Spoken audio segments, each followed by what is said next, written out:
अस्सलाम वालेकुम एवरीवन। उम्मीद आप सब ठीक ठाक होंगे। हम भी बिल्कुल ठीक हैं। Welcome back to another vlog and welcome back to my channel. हाउसवाइफ्स की ज़िम्मेदारियां कभी भी ख़त्म नहीं होती। आप जितना भी कोशिश कर लें, अपने आप को डिफरेंट टास्क दे दें, अपने आप को जितना भी मैनेज करने की घर को कोशिश करें, लेकिन ऐसे टास्क डेली बेसिस पे ऐसी रिस्पॉन्सिबिलिटी सामने आती हैं कि आपका टाइम लगता ही लगता है। और इस टाइम को थोड़ा सा मैनेज करने के लिए अगर बहुत ही अच्छी हाउस हेल्प आपको मिल जाती है तो इसमें क्या मज़ायका। मेरे भी आज काफ़ी सारे काम थे और इसी तरह वेजिटेबल्स वगैरह से रिलेटेड काम थे, कुछ और भी विंटर्स के काम समेटने थे क्योंकि विंटर्स अब जा रही हैं तो घर को थोड़ा थोड़ा हल्का करना शुरू कर देना है। तो उससे रिलेटेड भी मुझे काम करने थे और किचन में इतनी सारी सब्ज़ी आई हुई थी, वन बाय वन उनको भी नीट क्लीन करके रखना था। तो अगर आपके हाउस चोर्स में की हेल्पर्स आपकी हेल्प करती हैं तो इसमें आई थिंक कोई भी बुरी बात नहीं है। हमारे लिए हमारी हेल्पर्स बिल्कुल घर के फ़र्द की तरह हैं। अगर हम देखते हैं कि थोड़ा फ्री हो गई हैं वक्त से पहले तो ये छोटी मोटी हेल्प वो हमारी कर देती हैं और बखुशी कर देती हैं। तो पहले तो नीचे बैठ के हमने मटर सारी छील ली थी, फिर बहुत दिल किया क्यों ना टेरेस पे जाके बैठा जाए। तो मैंने भी जिस कपड़े से परिंदों को कवर करती हूँ ना, उनके केज को वो ज़मीन पे डाला और मज़े से बैठ गई ज़मीन पे, टेरेस पे, धनिया वगैरह साफ़ करने के लिए, लहसुन अदरक वगैरह साफ़ करने के लिए। अच्छा, ये छोटी बच्ची जो है ना, ये ख़ुद काम की शौकीन है। ये जब देखती है कि बाजियाँ काम कर रही हैं या मेरी बहनें फ़ारिग नहीं हैं तो आके बैठ जाती है, आराम से हमारे साथ हेल्प कर रही होती है। इस पर कोई ज़ोर ज़बरदस्ती नहीं होती। तो बहुत ही मज़ा आ जा रहा था टेरेस पे धूप सेकने का, साथ साथ अपने ये काम करने का, क्योंकि ये काम अगर आप इग्नोर कर दें तो बहुत ही ज़्यादा फिर पेंडिंग में चले जाते हैं। तो यहाँ हम गपशप भी कर रहे हैं, मिल के अपने सारे काम भी कर रहे थे। इस तरह सारी मेरी वेजिटेबल्स क्लीन हो गई थी। धनिया बारिशों की वजह से बहुत ज़्यादा ख़राब हो गया था, इसमें बारिश की वजह से पानी बहुत ज़्यादा जमा हो गया था। तो अब धूप निकली थी तो इसको टेढ़ा करके थोड़ा सा मैंने धूप में रखा था, शायद ड्राई हो जाए। और साथ साथ कैक्टस भी कुछ ख़राब हो रहा था, इसको भी फंगस लग गया था। आई थिंक माली बिल्कुल ठीक कह रहा था कि इस मग में ये नहीं ग्रो करेगा। तो अब वो आएगा तो बताएगा क्या करना है। सब्जियां सारी साफ़ हो गई थी अच्छी तरह, उनको मैंने वॉश कर लिया था और अब इनको स्टोर करने की बारी थी। अच्छा, अनियन को मैं हमेशा शीशे के जार में रखती हूँ। पहले तो इतना ही कटिंग करवाती हूँ जितना मेरा यूज़ हो जाए, ज़्यादा नहीं करवाती क्योंकि ये ज़्यादा कटिंग करके रखने से आपकी सेहत के लिए अच्छा नहीं है। अभी इतना मैंने कटवा लिया है कि शाम को आराम से मैं कुकिंग कर लूँगी। और शीशे के जार में रखने का मकसद ये है कि ख़राब नहीं होता, स्मेल नहीं फैलती। मटर को थोड़ी देर पानी में मैंने रख दिया था ताकि जितना डस्ट वगैरह है वो निकल जाए। हालांकि छिलके के अंदर होते हैं लेकिन वैसे ही मुझे थोड़ा शक रहता है तो इनको अच्छी तरह वॉश करके मैं संभाल दूंगी। लहसुन और अदरक भी अच्छी तरह साफ़ हो गए थे, इनको तो बस मैंने ब्लेंड करके रखना था। और इनको ब्लेंड करते वक्त मैं सिर्फ थोड़ा सा ऑयल और पानी यूज़ करती हूँ, सिरका यूज़ नहीं करती। इस तरह ये भी स्टोर हो जाएंगे। प्लास्टिक बॉक्स में आराम से मैं रख दूंगी मटर को। इसमें खैर मटर तो वैसे भी फ्रीज़ हो जाती है, इसके ख़राब होने का इशू नहीं होता। लेकिन मुझे छीलते वक्त बहुत हैरत हो रही थी कि सब्ज़ी के रेट आसमान तक जा रहे हैं और क्वालिटी इनकी देखें बिल्कुल भी अच्छी नहीं है। अभी मैं आपको दिखाती हूँ, ऐसा लग रहा था मटर प्री मेच्योर हो चुकी है।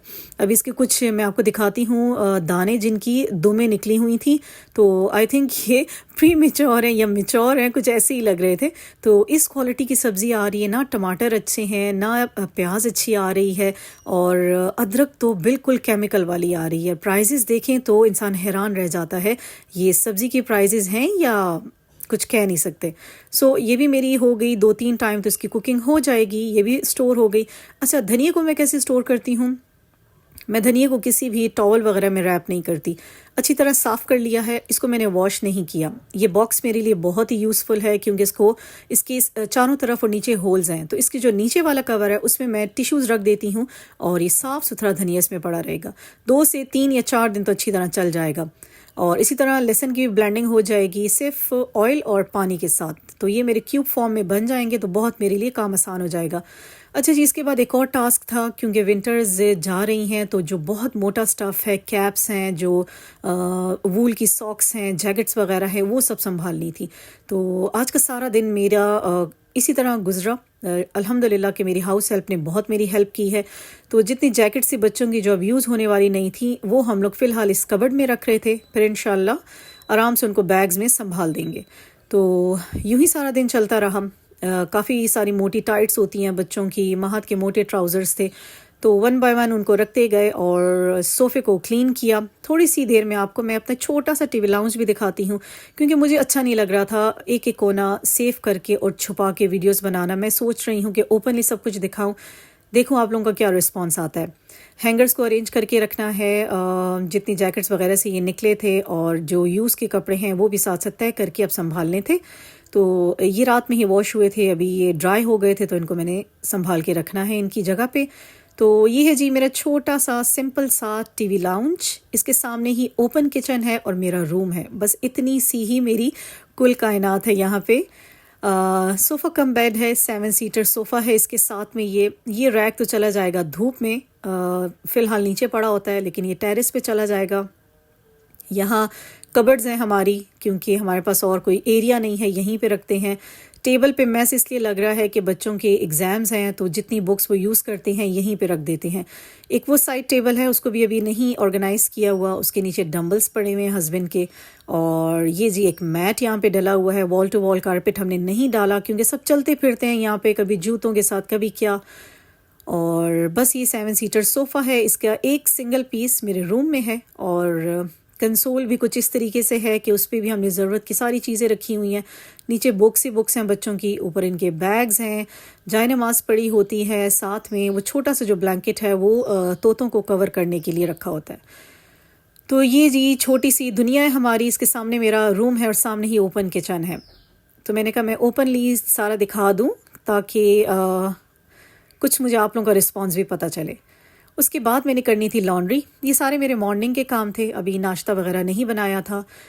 इस दफ़ा मैंने सर्फ को पहले ही मशीन में डाल के और पानी चला दिया था, क्योंकि ब्लैक कपड़ों पे बहुत प्रॉब्लम करता है सर्फ ऑटोमेटिक मशीन में, जगह जगह चिपक जाता है, वाइट स्टेन्स नज़र आते हैं। तो अच्छी तरह सर्फ को डाइल्यूट करने के बाद मैंने मशीन चला दी। उसके बाद नाश्ता बनाने आ गई थी, अभी नाश्ता बनाया एंड फिर मुझे जाना था अपनी फ्रेंड के लिए थोड़ी सी शॉपिंग करने, वो भी लोकल मार्केट से। जो स्पाइस बॉक्सेस मैंने लिए थे, स्पाइस रैक लिया था, वो उसको बहुत अच्छा लगा था। साथ साथ मुझे कुछ कप्स लेने थे घर के यूज़ के लिए।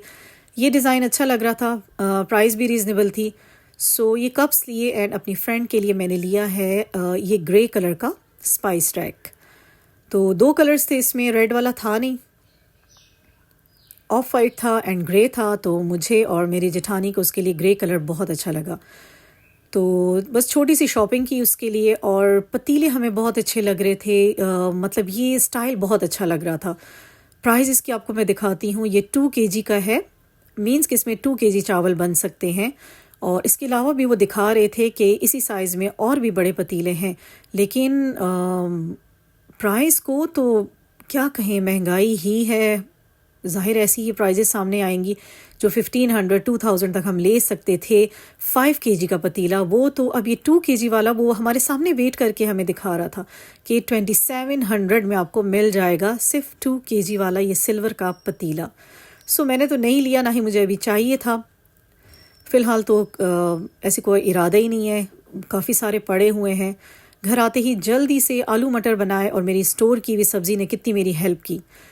तो जितने बच गए थे उनको दोबारा से मैं कवर करके रख दूंगी फ्रीज़र में। और दिखाती हूँ आपको, ये कप्स बड़ी अच्छी क्वालिटी के मिल गए थे। आई थिंक नई ये कोई आई है डेली सोगा, पहले तो आते थे नोवा के घर के यूज़ के लिए और टोयो नासिक के आते थे, अब डेली सोगा आई है। आई थिंक ईरान की है ये ब्रांड, क्या है कुछ पता नहीं। तो मैंने लिए हैं सिर्फ ये कप्स। और यहाँ जी बच्चों ने पैनकेक का बैटर बना के रखा हुआ है। अभी भी मेरी छुट्टी नहीं हुई कामों से, ना ही किचन से, इनके लिए पैनकेक्स बनाने हैं और अपने स्टैंड में लगा दूंगी ये सारे कप्स। अच्छा, मैंने महादिशाल के लिए छोटे रखे हुए थे, ये मेरे पास सिर्फ 6 कप्स थे सॉसर्स के साथ, तो यूज़ नहीं हो रहे थे।